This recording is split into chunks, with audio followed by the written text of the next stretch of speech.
Eh bien, je pense qu'on peut commencer. Donc, à nouveau, bienvenue à toutes et à tous à cette session d'information sur la communication sur les progrès. Je m'appelle Luca Uccello, je suis responsable RSE et finance durable au sein du Pacte mondial Réseau France. Et donc, aujourd'hui, je vous illustrerai qu'est-ce que c'est la nouvelle COP, de quoi il s'agit, dans quel contexte elle est née et surtout à quoi, en fait, il faut s'attendre. Aujourd'hui, on verra ensemble donc les contextes dans lesquels la nouvelle COP s'inscrit, la proposition des valeurs de la nouvelle communication sur les progrès, la trame et les contenus du nouveau questionnaire, ainsi que certaines fonctionnalités de la plateforme numérique qui vous est mise à disposition. Donc, pourquoi cette nouvelle COP? Certains d'entre vous sont déjà membres depuis des années. D'autres sont tout à fait nouveaux et donc ils vont être confrontés à cette nouvelle communication sur les progrès. Déjà, c'est quoi les contextes? Vous savez que le monde, il va pas très bien. Le secrétaire général de l'ONU l'a rappelé plusieurs fois. Nous avons eu en fait une réponse du secteur privé importante. Certains ODD ont bénéficié plus que d'autres. Donc, il y a des résultats qui ont été atteints, soit au niveau français, soit au niveau mondial, et plusieurs innovations. Donc là, vous les voyez affichées dans cette slide. Par exemple, plus de 1000 entreprises ont rejoint l'initiative Business Ambition pour 1,5 degré. Plusieurs entreprises ont effectivement déjà commencé leur trajectoire, leur stratégie climat. Une parité homme-femme qui augmente, donc ce sont des bonnes nouvelles et effectivement de plus en plus de modèles tels que ceux en matière d'objectifs d'assainissement de l'eau. Voilà, donc ceci est la bonne nouvelle. Néanmoins, vous savez que le monde il n'est pas sur la bonne route. Donc, même si on a eu des résultats, il y a encore beaucoup de chemins à faire. Et par autant, on a très peu de temps pour réagir. Il nous reste que 8 ans à la fin de l'agenda 2030. Et donc, une réponse collective, elle est exhortée par Antonio Guterres, secrétaire général des Nations Unies, pour que les mondes aillent mieux et pour qu'on puisse atteindre ces objectifs à 2030. Donc, qu'est-ce qu'il s'est passé au Pacte mondial? Donc, une nouvelle communication sur les progrès a été proposée pour effectivement renforcer cette réponse, pour donner plus de transparence et surtout pour permettre aux entreprises de mieux performer, de mieux comprendre où elles sont et comment en fait mettre en place un plan d'action pour réussir à atteindre une meilleure performance extra-financière. Quels sont les prérequis de la communication sur les progrès? Alors, ils sont les suivants, vous les voyez affichés à la slide et ils n'échangent pas par rapport à la communication sur les progrès que vous avez vu jusqu'à aujourd'hui. Il s'agit de la déclaration du PDG, donc exprimant un soutien continu au Pacte mondial des Nations Unies avec cette fois une signature électronique et un questionnaire, donc les questionnaires de la nouvelle COP, qui permet aux entreprises de bien comprendre quelles sont les actions relatives aux 10 principes et aux objectifs de développement durable. Tout ça en ligne et en effet en abandonnant le format narratif de la communication sur les progrès et en accueillant un nouveau format qui est celui d'un questionnaire standardisé. On va voir un peu plus dans les détails. La communication sur les progrès donc, permettra aux entreprises de renforcer leur crédibilité, d'identifier les points faibles, de suivre leurs progrès dans les temps, donc d'année en année, mais aussi de se comparer aux autres. Celle-ci est une nouvelle fonctionnalité que jusqu'à aujourd'hui n'était pas possible parce que les formats narratifs ne permettent pas une comparaison très intuitive, mais il faut effectivement lire et analyser plusieurs COP pour ensuite les comparer entre elles. Eh bien, à partir de 2023, ce sera possible de vous comparer directement avec vos pairs, vos compétiteurs à l'échelle nationale, à l'échelle internationale, à l'échelle d'un secteur ou à l'échelle de tous les marchés. Ça, ce sera ensuite à vous de voir sur les indicateurs clés que vous retiendrez plus opportuns. Et finalement, cette nouvelle communication sur les progrès vous permettra d'apprendre. On va voir tout ça plus tard dans cette présentation. Tout ça à partir de 2023. Donc, tous les participants devront déclarer leur progrès avec cette nouvelle COP. La période de soumission change, donc ce ne sera plus pendant toute l'année selon votre date d'adhésion au pacte mondial, mais ce sera entre les 1er mars et les 30 juin de chaque année. C'est-à-dire que pendant cette période, 1er mars, 30 juin, c'est la période pendant laquelle vous allez remplir les questionnaires et vous allez les soumettre. Pardon. Vous allez les soumettre en ligne. Les éléments de la COP, on les a vus, c'est cette lettre digitalisée du PDG et signée électroniquement et la soumission de ces questionnaires. Si les questionnaires n'est pas soumis au 30 juin, l'entreprise passe automatiquement à non communicant. Donc, pour garder les statuts actifs, il faudra surtout soumettre les questionnaires avant le 1er juillet. Et donc, si vous passez non communicant, vous avez au plus tard jusqu'au 31 décembre avant d'être exclu de l'initiative. Donc, là aussi, on renforce une procédure qui durait plus d'1 an avant l'exclusion. Et bien aujourd'hui, tout se passe vraiment année par année. Et donc, vous avez 1er mars, 30 juin, ensuite jusqu'au 31 décembre pour passer des non-communicants à actifs. Tout au long de cette session, vous pourrez noter vos questions et je prendrai vos questions à la fin de cette présentation. Maintenant, nous allons voir quels sont les éléments de la communication sur les progrès renforcés. Eh bien, il s'agit d'un questionnaire qui est composé par 52 questions qui peuvent aller jusqu'à 74 en fonction de votre secteur d'appartenance ou en fonction de la matérialité que vous allez exprimer tout au long de ces questionnaires. Ces questionnaires, il a été développé avec la contribution des parties prenantes diverses et variées.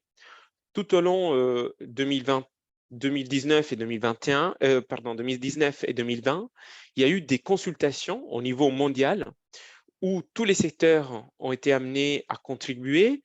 Donc, on parle du secteur privé, des représentants du secteur public à l'échelle internationale, du système onusien, pour constituer ces nouveaux questionnaires. Un certain nombre d'entre vous ont participé à un programme qui s'appelle Early Adopters. Ces programmes, c'était un programme de précurseurs qui ont déjà intégré cette nouvelle COP cette année, 2022, pour en effet nous permettre de tester la plateforme, de permettre de nous aligner encore mieux aux standards et références RSE déjà existantes. Et donc, les questionnaires auxquels vous allez répondre en 2023, ce sera les résultats de tous ces processus de consultation et conception et de test. Les questionnaires, il est aligné sur des référentiels et standards existants déjà dans les mondes de la RSE. Donc, il ne s'agit pas d'indicateurs ou des questions nouvelles, mais ce sont des choses que vous allez déjà vues dans certaines d'autres initiatives ou standards de référence. Il a été conçu pour mettre en place et amplifier l'impact sur les 10 principes du pacte mondial. Donc, pour ceux qui sont nouveaux, les 10 principes du pacte mondial, c'est basé sur des déclarations et des chartes fondatrices du pacte mondial et de l'ONU. Donc, on parle de la Déclaration des droits de l'homme, des conventions internationales du travail, de la Déclaration de Rio et des conventions internationales en matière d'anticorruption. Vous savez que toutes ces chartes, en fait, sont aussi à la base des UN Guiding Principles, donc des principes guides des Nations Unies. Des principes que vous allez retrouver dans les processus de diligence raisonnable, de due diligence, et donc que vous allez aussi retrouver dans plein d'autres initiatives réglementaires au niveau européen et mondial. Comment ces questionnaires a été conçu, de quoi il est composé. Il est composé de questions à la fois de choix multiples, des choix multiples en matrice, et on va voir tout ça un peu plus précis dans les prochaines slides, des questions de type quantitative et des questions de type narrative. Et donc, tout ça pour vous permettre à la fois de communiquer sur votre progrès, mais aussi de vous permettre de tracer les questions auxquelles vous n'auriez pas de réponse aujourd'hui, mais que vous pouvez répondre à partir des années suivantes en mettant en place quelques actions, et aussi des alternatives pour expliquer et donner plus de contexte à votre réponse. Là où, par exemple, la réponse pourrait ne pas être complète ou ne pourrait pas être répondue parce que vous n'avez pas encore mis en place des choses. Sur quoi ces questions sont axées et orientées? Ce sont déjà les 4 chapitres que vous connaissez déjà, les droits humains, travail, environnement, anticorruption, et en plus, gouvernance. Une couche qui se renforce et qu'on voit de plus en plus se renforcer dans les mondes, car la gouvernance prend de plus en plus d'importance pour effectivement faire face à cette transition verte. Une transition verte qui, au sein de l'ONU, devient transition juste. Une transition qui souhaite atteindre des standards en matière de climat qui nous permettent d'atteindre les 1 degré, le maximum 1 degré, 0,5 de réchauffement climatique, mais surtout de ne laisser personne derrière, personne des côtés. Donc, plus en détail, quels sont ces chapitres, enfin, de quoi il s'agit. Sous les droits humains, on va voir qu'il y a la liberté d'expression, si matérielle, et vous allez les voir dans chacun de ces chapitres, en fait, vous allez exprimer votre matérialité. Donc, liberté d'expression, accès à la culture, sécurité numérique et confidentialité, parité des genres et droits des femmes, droits des peuples autochtones, droits des réfugiés et des migrants. Et d'ailleurs, par rapport aux droits des peuples autochtones, tout récemment, il y a eu des gros développements, soit au niveau à l'échelle internationale, et donc ça prend de plus en plus d'importance toutes les questions dans la communication sur les problèmes. Le travail, qui a une partie commune avec les droits humains, dans lesquels on va trouver la liberté d'association et reconnaissance effective du droit de la négociation collective, le travail des enfants, bien évidemment, les travails forcés, l'élimination de la discrimination en matière d'emploi et des professions, sécurité et santé au travail, conditions de travail, etc. Donc, et nous allons aussi voir qu'il y a l'anticorruption et l'environnement, dans lesquels il y a aussi une partie vraiment performance où on peut effectivement lister un certain nombre d'indicateurs. Eh bien, au sein de ces chapitres, les questions s'adressent de cette façon. Il y a une partie engagement, ou en tout cas matérialité, où vous allez exprimer votre matérialité. Par rapport à ce qui est matériel pour vous, nous allons aussi demander quelles sont les mesures mises en place pour la prévention. Et en fonction de ces mesures, quelle a été la performance rencontrée et donc mesurée au sein de votre entreprise. Et ensuite, quelles sont les mesures de remédiation et de reporting au sein de votre entreprise. Tout ça, c'est pour donner une vue d'ensemble des efforts que l'entreprise fait en matière de durabilité. Donc, vous les voyez, hein, tous ces chapitres développés par étapes. Et il y a un petit astérisque sur la partie droits humains performance, parce qu'il s'agit pas que de indicateurs quantitatifs, mais surtout et aussi d'indicateurs qualitatifs. Eh bien, on a dit tout à l'heure que les questionnaires allaient être composés par des différents types de questions, d'où des questions qui se retrouvent de plus en plus nombreuses. On a 65% des questions qui sont des types matrice de progression ou sélection multiple. Pardon. Tout ça, ça a été fait pour illustrer les progrès d'année en année. Donc, la matrice de progression va pouvoir illustrer sur une liste et sur une échelle de progression les réponses de l'entreprise ou la meilleure réponse possible et la plus ambitieuse proposée sur une échelle de progression claire. Et donc, on va voir quelques exemples concrets après. Et ces progrès, en fait, ça est illustré par un déplacement de gauche à droite de la matrice d'année en année, parce que vous allez voir que sur la partie gauche, il y a un niveau de réponse les moins matures en matière de RSE, et de plus en plus que vous allez gagner en maturité et vous allez mettre en place des mesures, vous pourriez dans les années suivantes, progresser vers la droite de la matrice. Et ensuite, on a une sélection multiple. Une sélection multiple où la meilleure réponse possible, c'est quand vous allez cocher plusieurs réponses, plusieurs options, en fonction de ce que vous avez mis en place dans votre entreprise. Voici, par exemple, une question des sélections en sélection multiple. Vous avez un titre, un gras, dans laquelle vous allez aussi avoir des références. Par exemple, à quoi cette question elle est liée en matière des standards RSE.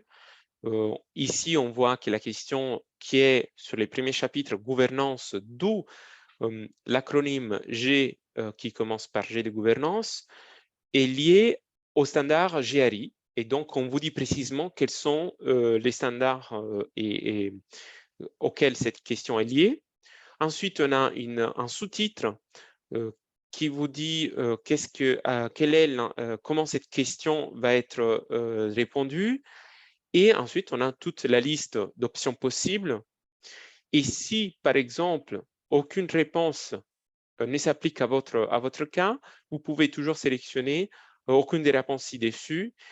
Et ensuite, vous pourrez donner plus d'explications, en tout cas d'informations, dans la case en texte libre en bas de la question. Alors, cette question, elle est en anglais. Aujourd'hui, les questionnaires, il est disponible en anglais, mais il sera disponible en français à partir de 2023. Donc, si vous cherchez les questionnaires en français, il sera disponible à partir de 2023. Voici un autre exemple de question, la matrice des progressions qu'on a mentionné tout à l'heure. Et donc là, vous avez la progression de gauche à droite et vous avez toute une liste de sujets auxquels vous êtes censé répondre si ceux-là sont matériels pour vous. Et donc, sur la partie gauche, vous voyez qu'il y a la réponse la moins mature en matière de RSE, et de plus en plus que vous allez vous déplacer sur la droite, ça veut dire que vous avez mis en place des choses, eh bien, vous allez répondre en fonction de votre maturité jusqu'à arriver aux parties en plus à droite où ça peut aussi déclencher d'autres questions pour avoir plus de détails. Et donc, ça veut dire que cette réponse est matérielle pour vous et donc vous allez effectivement déclencher une autre question et donc vous allez répondre de façon de plus en plus détaillée. Alors, sur cette slide, on vous communique en fait qu'il faut faire preuve de transparence. En fait, nous demandons transparence. Les pactes mondiaux, c'est tout d'abord une initiative où les entreprises communiquent sur leurs progrès de façon transparente. Par autant, on ne demande pas l'audit des données. C'est là parce qu'il y a des entreprises qui, en fonction de la taille, sont obligés d'auditer leurs données et d'autres qui ne le sont pas. Mais on demande quand même à être transparent sur ces types de questions. C'est-à-dire que vous pouvez renseigner un certain nombre d'indicateurs, vous pouvez les faire même si vos données ne sont pas auditées, et ensuite on vous demandera si ces données sont auditées ou pas, et si on suivi un certain nombre si ont été certifiés, si vous avez suivi un processus particulier. Et ben, si ce n'est pas le cas, vous mettez que vous n'avez pas fait d'audit, ou si oui, mais ça ne répond pas aux questions ici, vous pouvez mettre autre et donner plus d'explications dans la case texte libre, en texte libre. Quelques questions qui est souvent posées lors de cette présentation. Eh bien, est-ce que les participants qui font toujours le rapport de développement durable peuvent quand même le mettre dans cette COP? La réponse est oui, mais ce n'est pas obligatoire. Pour et en effet répondre à cette obligation qui vous est demandée à l'adhésion au Pacte mondial, il faut d'abord répondre au questionnaire de la COP, comme on a vu un peu tout à l'heure, et ensuite vous pouvez effectivement télécharger des documents que vous souhaiteriez illustrer. Ce sont des documents qui ne sont pas forcément des preuves, mais ça peut être un rapport de développement durable. Par autant, si vous souhaitez soumettre aussi des preuves en fait de ce que vous dites par rapport aux données que vous avez illustrées, ou pour illustrer des preuves par rapport aux démarches que vous avez communiquées, vous pouvez les faire. Est-ce que ces réponses sont visibles? Oui, les réponses, comme c'était toujours pour la COP, tout est visible et public sur les sites. Donc, toutes vos réponses sont publiques et consultables par toute partie prenante de votre actionnariat, vos clients, les agences de notation ou d'autres tiers qui seraient intéressés, des fournisseurs plutôt que des donneurs d'ordre. Ce qui sera visible, c'est bien les questionnaires, vos réponses, la déclaration de soutien continu signée électroniquement par les PDG et tout document supplémentaire que vous auriez téléchargé sur la plateforme. Et pour finir, les participants, donc vous, les membres du Pacte mondial, pourront aussi consulter leur COP à partir de la plateforme des soumissions, et donc vous aurez accès à un tableau de bord qui vous permettra de visualiser vos données, aussi en fonction de vos pairs, et donc vous pourrez avoir cette fonctionnalité des benchmarks, des comparaisons avec vos pairs et voir où vous vous situez par rapport aux autres. Mais attention, parce que le Pacte mondial ne va pas du tout donner des notes. Donc, il n'y a pas un système de notation, il n'y a pas un système de notation de votre performance, mais les données qui s'affichent, ce sont les données que vous saisissez sur la plateforme telles que vous les saisissez. Pour finir sur cette partie, les questionnaires s'adaptent aux différents secteurs, géographie et taille d'entreprise. S'adaptent de quelle façon? Il y a déjà, en fonction de votre secteur, par exemple, sur la partie environnement, il y a des questions qui se déclenchent en plus ou en moins. Parce que, par exemple, si vous faites partie d'un secteur qui est réputé pour avoir un impact important sur l'eau, par exemple, produit beaucoup d'eau usée, eh bien, dans ces cas, il y a des questions qui vont s'afficher plutôt que d'autres. C'était juste un exemple, il y en aura d'autres, et vous pourrez voir tout ça quand je vous donnerai accès aux documents tout à l'heure. Et les questionnaires s'adaptent aussi pour ceux qui n'ont pas encore un processus de récolte des données en place, parce que vous pouvez toujours choisir de mettre non applicable quand les questions ne sont pas matérielles ou que c'est inconnu parce que vous n'avez pas encore des processus en place. Ici, sur la partie droite du slide, il y a quelques questions d'exemple. Vous pourrez les consulter tout à l'heure quand je vous donnerai le lien vers les questionnaires. Et en effet, ces réponses non applicables ou inconnues, ça vous permet de réanalyser la matérialité de certaines thématiques, mais aussi ça vous donne la possibilité de refaire une analyse et mettre en place des choses pour l'année suivante. Et donc, ça vous donne la possibilité effectivement de progresser, de connaître là où sont vos axes d'amélioration. Pour résumer, quelles sont les fonctionnalités de cette plateforme qui vont effectivement faciliter l'expérience utilisateur? Il y a un certain nombre d'entre vous qui effectivement c'est beaucoup de temps pour faire un rapport de développement durable, mais aujourd'hui tout ça sera facilité par la réponse à ces questions, qui va prendre entre 2 et 3 heures pour ceux qui connaissent déjà l'exercice.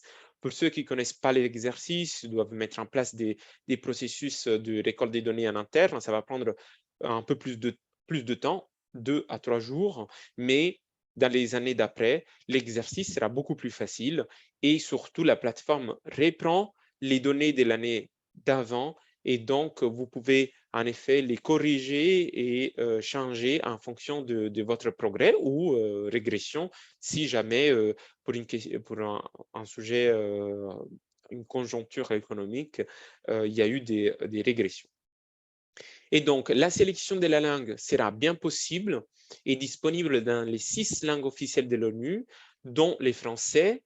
Vous pouvez à chaque fois mettre désigné, faire des sauvegardes de votre questionnaire et y revenir plus tard. C'est là, ça vous donnera la possibilité, pendant la période de reporting qu'on a entre 1er mars et 30 juin, donc d'y revenir par la suite et continuer le remplissage du questionnaire, les sauvegardes, comme on s'est dit, des exports en file PDF et on regarde aussi pour que ce soit disponible en Excel.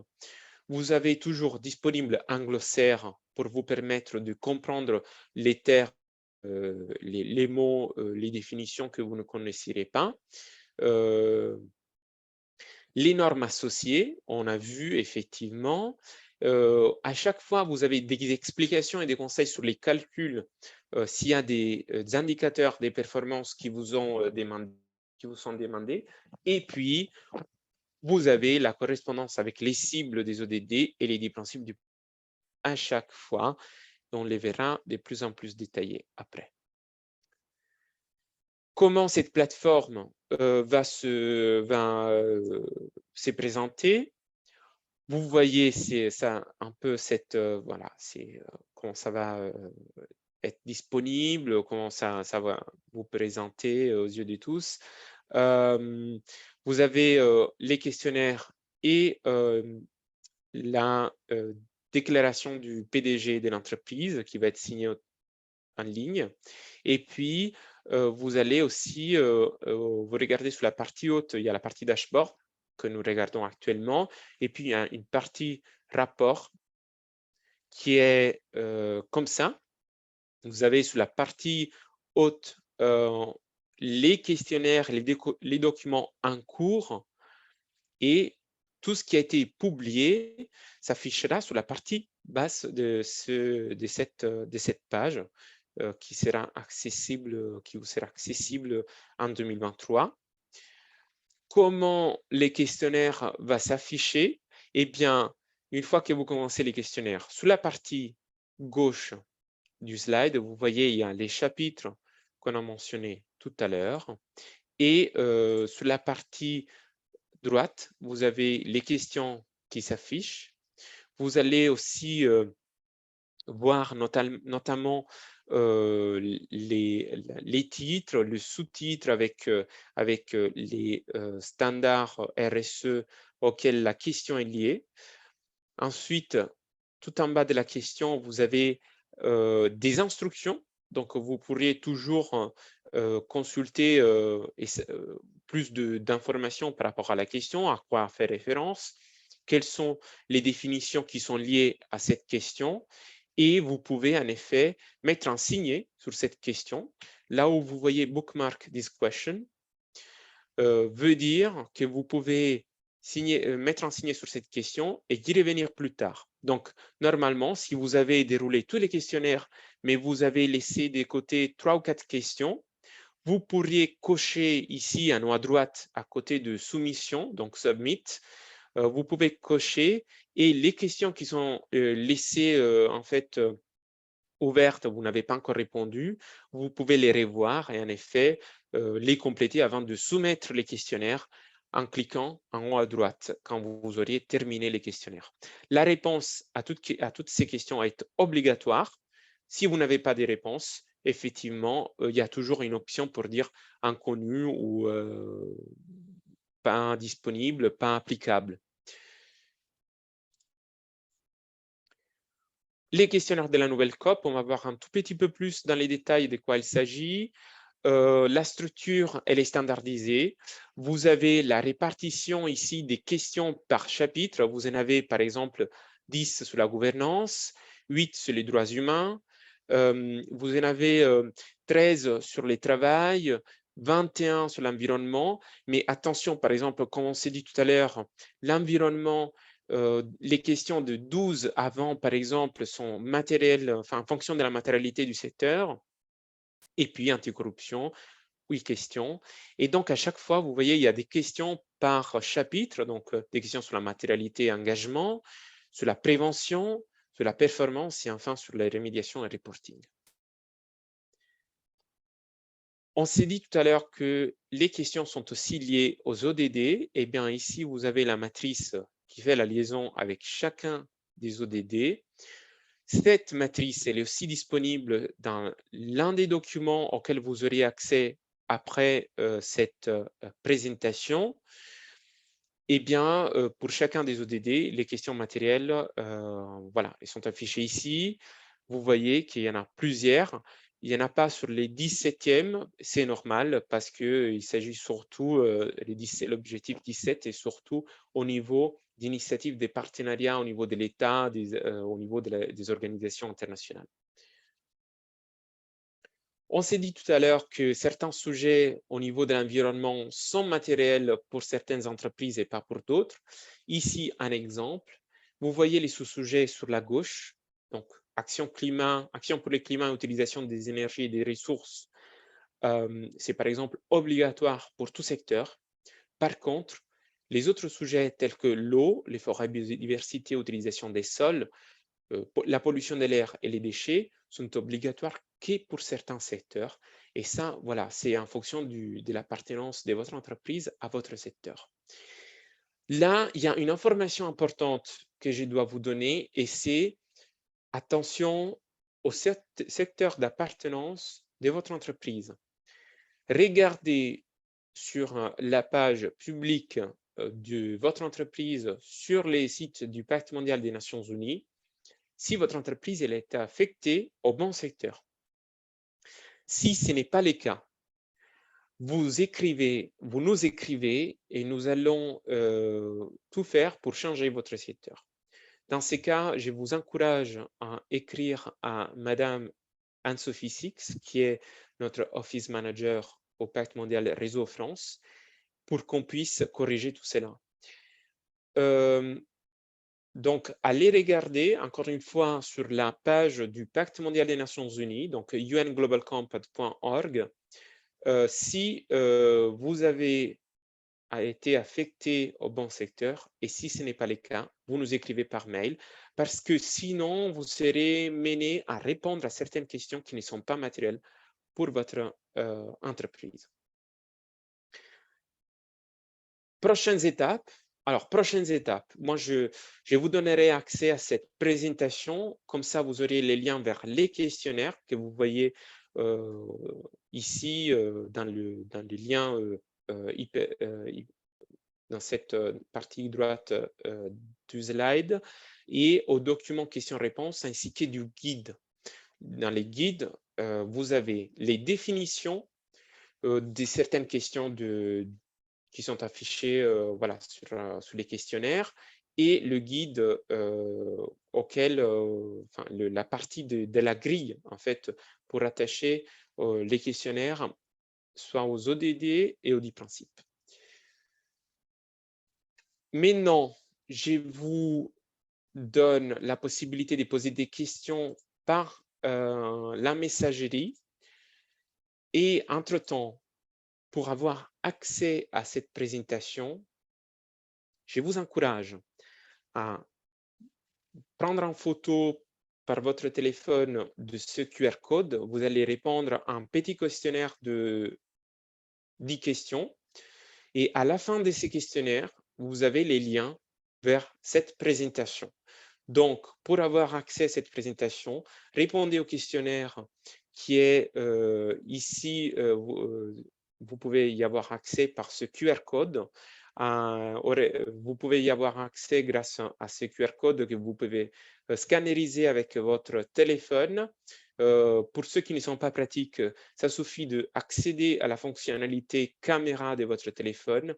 Votre téléphone va automatiquement détecter ce QR code et donc ces codes que vous voyez affichés, et vous allez être réadressé vers un questionnaire en ligne de satisfaction de ces webinaires, et aussi ça vous donnera accès à la présentation. Alors, regarde les questions que j'ai vues poser tout au long de ce webinaire. Les questionnaires seront disponibles en français, oui, mais il sera disponible en français à partir de 2023.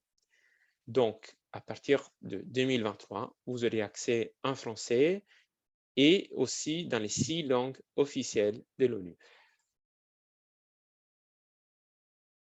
Une autre question sur l'adhésion. Donc, il y a quelqu'un qui a adhéré en septembre 2022. Est-ce que vous serez amené à répondre à la COP? Oui, vous serez amené à répondre à la COP à partir de 2023, normalement. Je vous encourage à m'écrire aussi par la suite par mail. Vous voyez les mails ici affichés. Si ce mail, si vous rencontrez des difficultés, vous trouvez mon mail sur les sites en ligne, et je regarderai plus précisément votre cas précis de votre entreprise. Pourrons-nous retrouver les replays de ces webinaires? Oui, dans l'intranet du Pacte mondial, mais il ne sera pas disponible tout de suite, donc ce le sera plus tard. Donc, normalement, vous avez accès à l'intranet du Pacte mondial Réseau France. Vous avez dû recevoir un mail dans la newsletter de ce mois-ci, et donc vous avez normalement accès à l'intranet.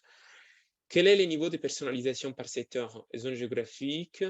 Est-ce que cette personnalisation est complètement automatisée et dans les grandes lignes, ou ajustement plus sur mesure, banque publique de développement? Alors, en effet, les secteurs, enfin, les questionnaires ont été conçus avec des agences onisiennes, des experts et chercheurs d'université, et avec des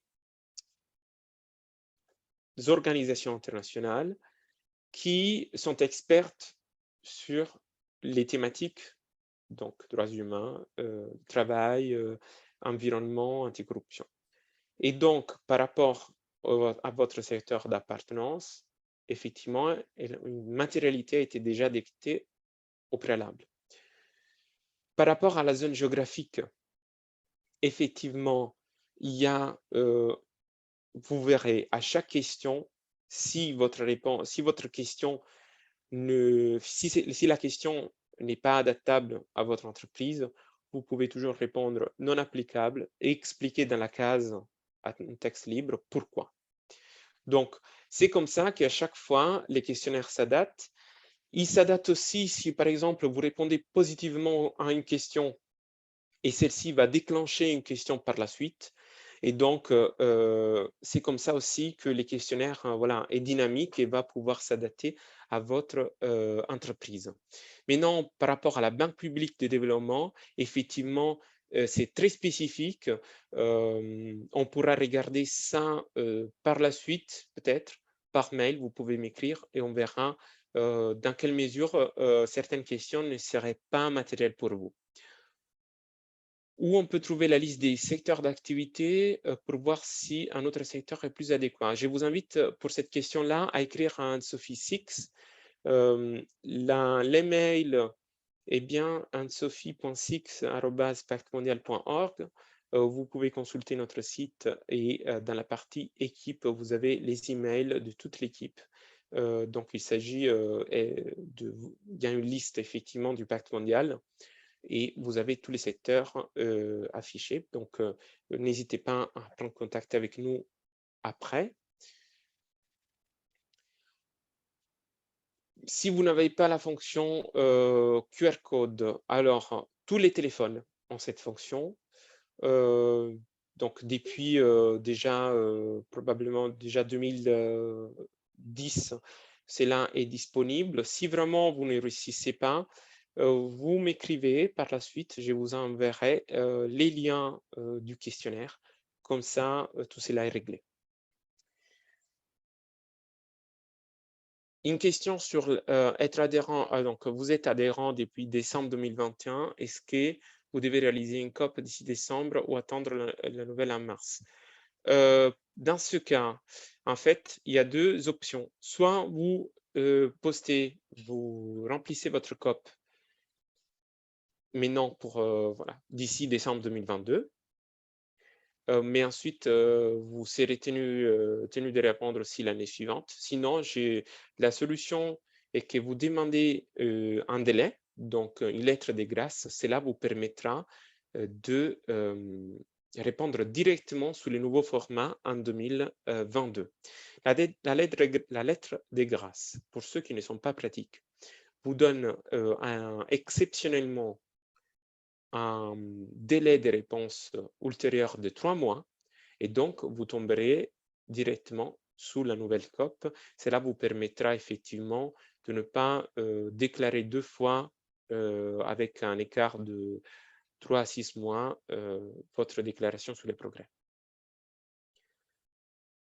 Dans l'exemple des soumissions pour la COP 2022, vous avez indiqué qu'il fallait la soumettre avant les 31/5. Pouvez-vous confirmer que nous aurons bien jusqu'au 36 pour soumettre cette nouvelle COP renforcée? Vous avez effectivement du 1er mars jusqu'au 30 juin pour soumettre la nouvelle COP. Il n'y a pas de délai en mai. Donc, les nouveaux délais de soumission de la COP est entre le 1er mars et le 30 juin pour tous. Pour tous.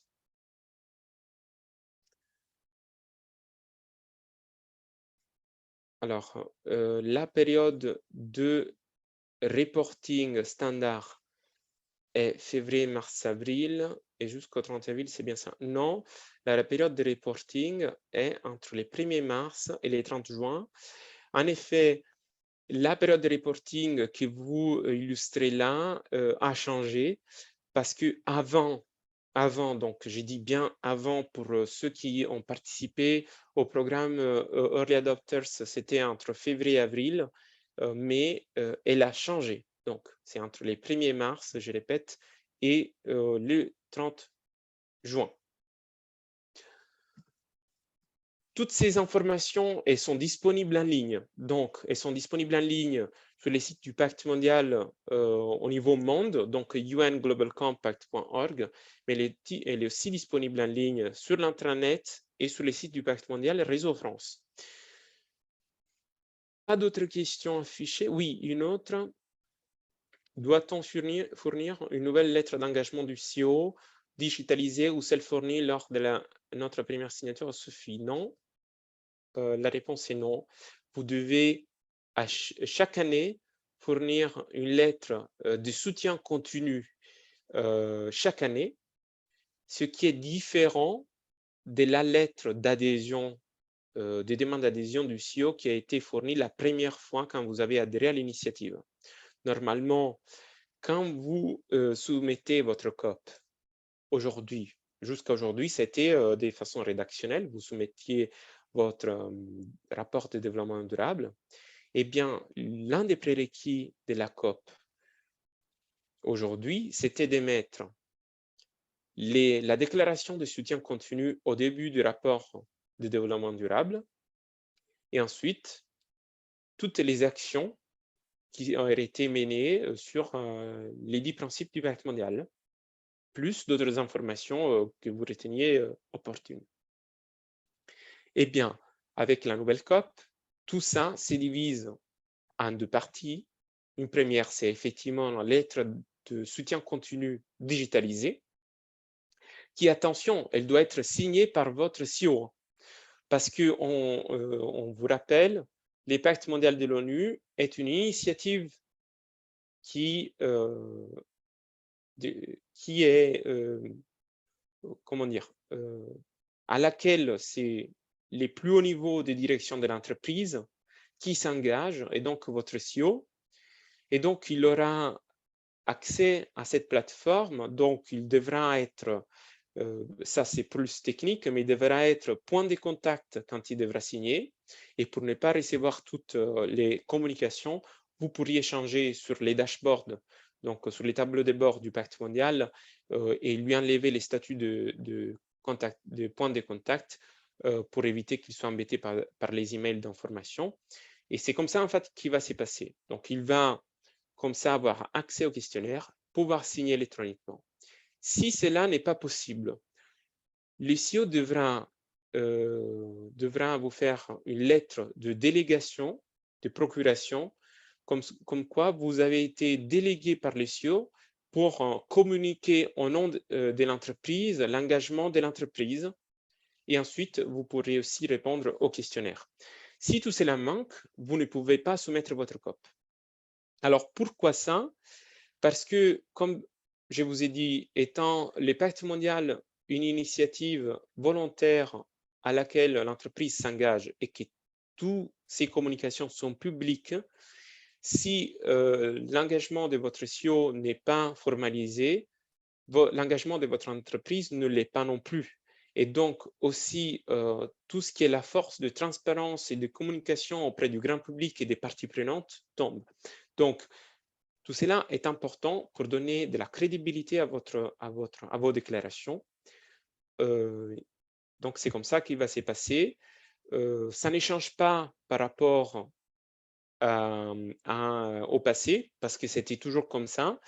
Mais voilà, maintenant, c'est beaucoup plus standardisé et d'ailleurs plus facile pour éviter de à la fois rédiger toujours une lettre, la faire valider, etc. Parce que maintenant, il y a une lettre standard et elle est juste sous-signée électroniquement. Alors, je ne vois pas d'autres questions s'afficher. Donc, on est un tout petit peu à l'avance, mais en tout cas, je vous remercie de votre attention, de votre participation et des réponses que vous auriez soumises entre-temps en ligne. Je vous encourage à regarder la nouvelle COP et je vous encourage aussi à revoir cette présentation par la suite. Si vous avez d'autres questions, vous pouvez m'écrire. Vous auriez probablement accès au webinaire par l'intranet et je vous remercie d'avoir été aussi attentif et attentive. Je vous encourage vraiment à relever les défis et merci à tout le monde. À très bientôt. Au revoir.